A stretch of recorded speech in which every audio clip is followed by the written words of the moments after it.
Last time ಚಿತ್ತಿತ್ತಲ್ಲ sir, ನಾಲ್ಕು ಹಿಡಿಯಕ್ಕೆ ಆಗಲ್ಲ ಅದು.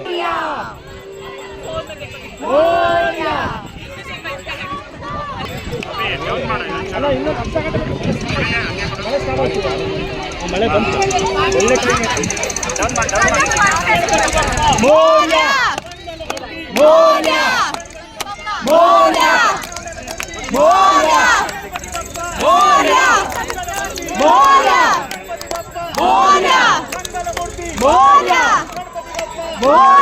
ಹೇಳಿ ಮಣ್ಣಂತ